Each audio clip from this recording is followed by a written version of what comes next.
गुजरात की राजनीति में इस वक्त सबसे बड़ा शोर जो है वो स्थानीय निकाय के चुनाव 2026 का ही है और इसी बात ने इस वक्त चुनावी हलचल जो है वो तेज कर दी है।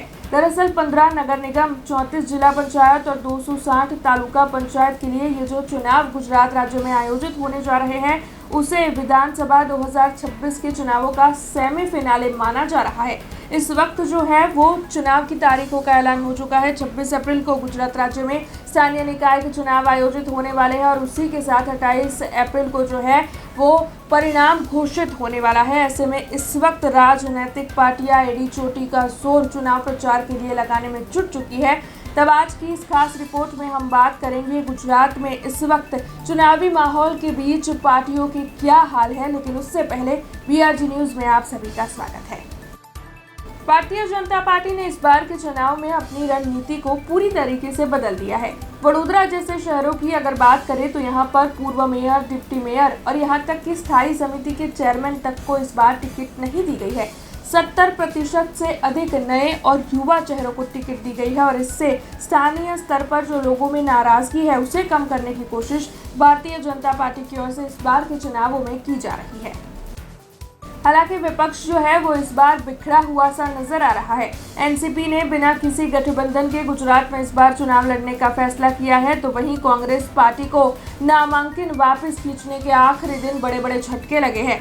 वडोदरा समेत कई ऐसे क्षेत्र हैं जहां पर आखिरी दिन पर प्रत्याशियों ने अपना नामांकन जो है वो वापस खींचा है और उससे सीधा फायदा भारतीय जनता पार्टी को हुआ है, जिसकी वजह से कांग्रेस पार्टी जो है, विपक्ष जो है वो इस बार काफी ज्यादा बिखरा हुआ चुनाव के लिए नजर आ रहा है। और ये तगड़ा झटका कांग्रेस पार्टी को लगा है क्योंकि नामांकन वापस खींचने के आखिरी दिन कई प्रत्याशियों ने जो है वो नामांकन वापस खींच लिए है और उसकी वजह से भारतीय जनता पार्टी के ज्यादातर उम्मीदवार जो है वो बिन हरीफ विजेता घोषित किए गए हैं।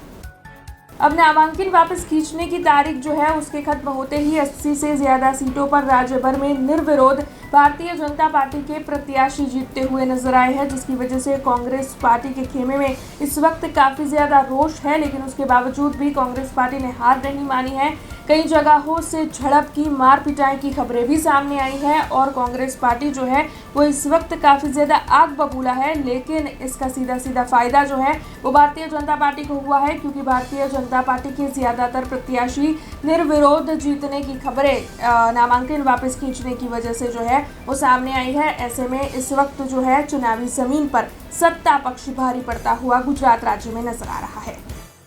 गुजरात के शहरों से लेकर गांवों तक अब चर्चा सिर्फ एक ही बात की है कि 28 अप्रैल को जब चुनाव के नतीजे आएंगे तब सत्ता की चाबी आखिरकार किसके हाथ में आएगी। बीजेपी अपने नए प्रयोग के साथ सफल साबित होगी या फिर इस बार विपक्ष बड़ा उलटफेर करने में कामयाब रहेगा। हालांकि नतीजा जो भी हो वो तो आने वाले वक्त में ही पता चलेगा, लेकिन ऐसी ही चुनावी अपडेट्स के लिए हमारे साथ बने रहे, देखते रहे BRG न्यूज। धन्यवाद। हमसे जुड़े रहने के लिए हमारे YouTube चैनल को सब्सक्राइब करें और नई वीडियो की नोटिफिकेशन के लिए बेल आइकॉन को दबाएं।